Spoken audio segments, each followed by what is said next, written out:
Señor Roberto, realmente, como le comentaba, pues la idea es que con ese conocimiento que ustedes tienen en la historia del tabaco prácticamente en el continente americano y toda Europa, pues me encantaría que su merced, siento yo que es el mejor exponente de Argentina para hablar acerca de lo que fue la cultura del tabaco en Argentina. Hay material para rato ahí. Eh, este, bueno, mi papá en 1928 registra la marca Manrique en homenaje al poeta español Jorge Manrique, porque él era un poquito poeta y entonces le gustaba leer todo lo que era, lo que tenía que ver, ¿no es cierto?, con Manrique.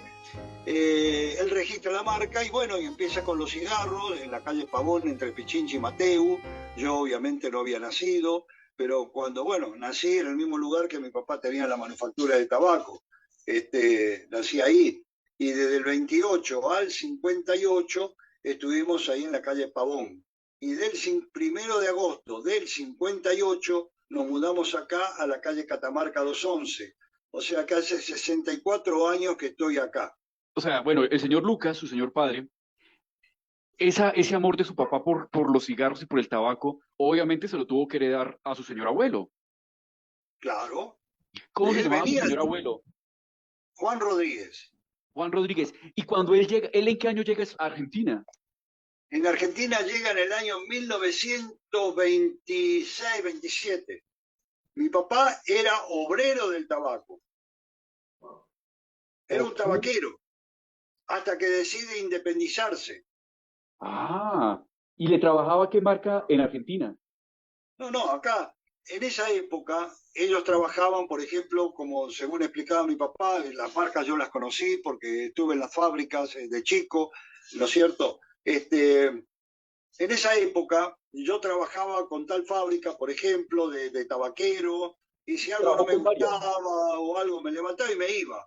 Como decían Ah, ellos, con la tablilla para cortar el tabaco, la chaveta y la máquina propia. Y la máquina propia, la máquina de cortar el cigarrito, ¿no es cierto? La maquinita chiquita de cortar el cigarro. Y entonces se iban de una marca a la otra, trabajó en el Optimus, trabajó en el Cienfuegos, trabajó en otra marca, en una que estaba acá cerca, en la calle Catamarca y San Juan, no me acuerdo el nombre ahora, no me acuerdo, pero bueno, trabajó en esas casas hasta que se independizó. Y ahí empezó a hacer cigarros por su cuenta, en la calle Pavón, entre Pichinchi y Mateo, acá en Buenos Aires. Y ahí, bueno, ahí nací yo, y ahí empezó a crecer, a crecer, a crecer, hasta que él compró este local en 1957 y nos mudamos el 1 de agosto del 58. yo quiero preguntarle, en Argentina, en las primeras décadas del siglo XX, su papá, que estuvo al frente de la fábrica, la compra del tabaco era más de extranjeros de Habana o algo también se producía en Argentina en esas épocas, en esas décadas Era de primeras. todo, era de todo, era una época que venía tabaco de cualquier lado.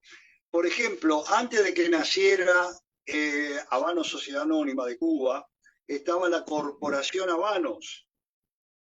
Y antes de la Corporación Habanos, tanto vos como yo podíamos ir a Cuba y pedir la representación de una marca X, digamos Partagás, Coiba no existía, la marca Partagás, María Guerrero, Olo de Monterrey, Bolívar, Cuava, las marcas que hubieran de Cuba, y uno firmaba y traía la representación a la Argentina. Entonces ponía el Wow. local a la calle. Yo conocí de chico, no tan chico, pero bueno, conocí la representación de Partagás en Argentina.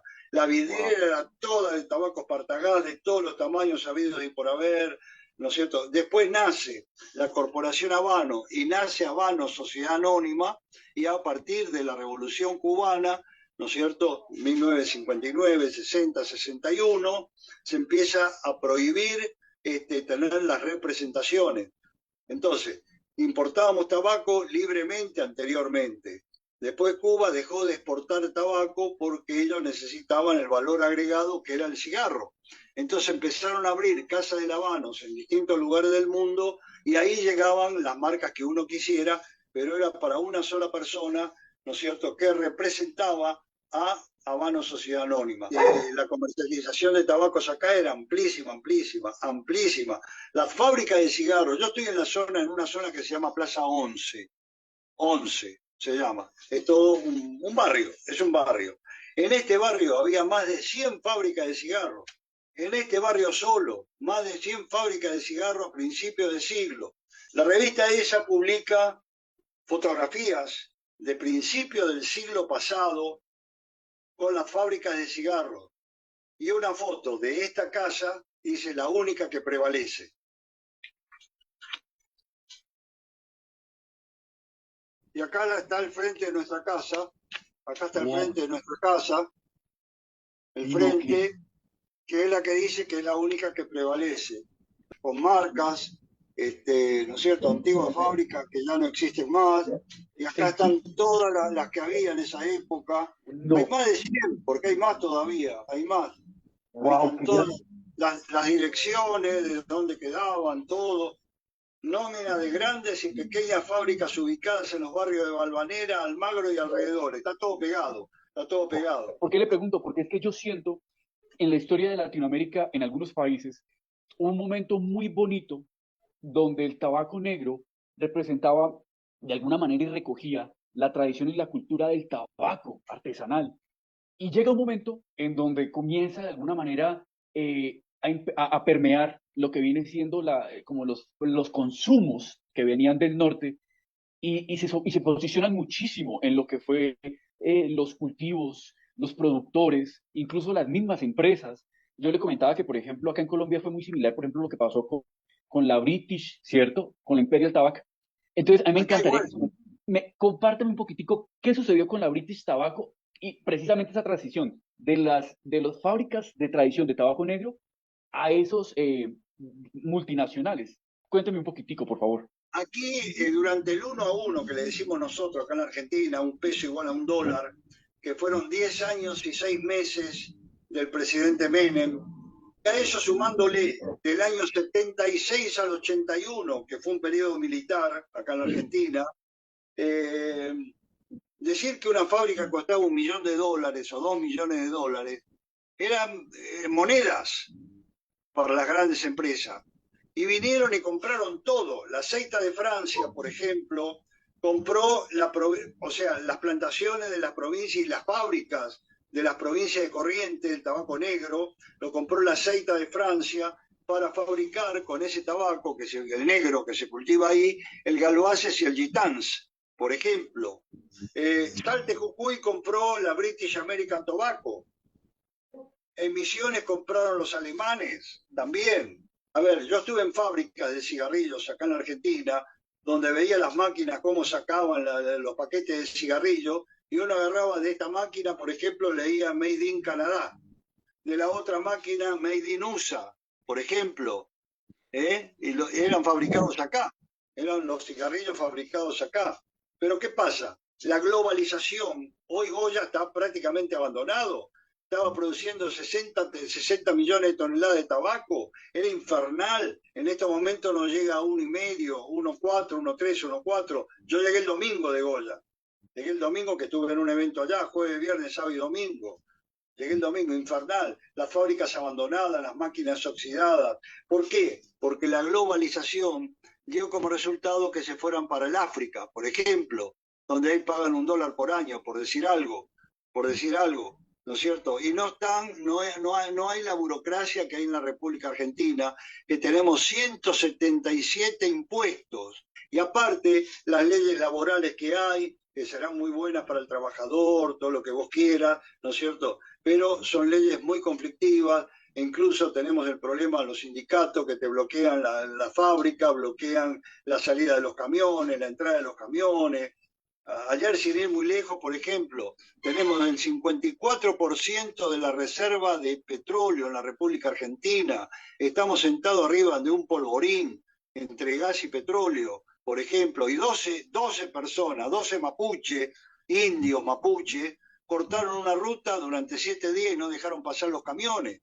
Entonces, todo eso las empresas en este momento, como en ese momento, ¿no es cierto?, se iban de la Argentina y se fueron ya, hartos de las leyes laborales, hartos de los paros, hartos de las huelgas, hartos de las exigencias, no te dejan trabajar tranquilo.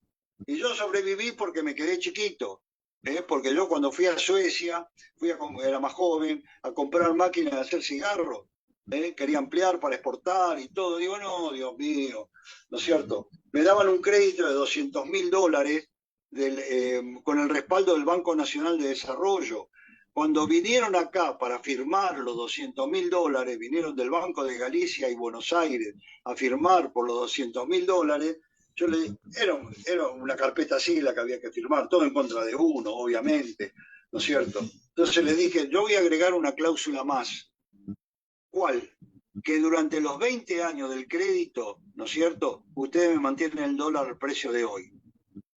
No, pero eso no puede ser porque no va a pasar nada, son 10 años, 15 años que vamos a tener estabilidad cambiaria. No, a los 2 o 3 años explotó todo y se fue todo la miércoles. Entonces yo me quedé chiquito, no le debo nada a nadie, funciono con capital propio, tengo mi propio personal, sin ningún tipo de problema, sin ningún tipo de problema. Y todos los que se agrandaron, como el caso de Shell Pichel, ¿no es cierto?, cayeron.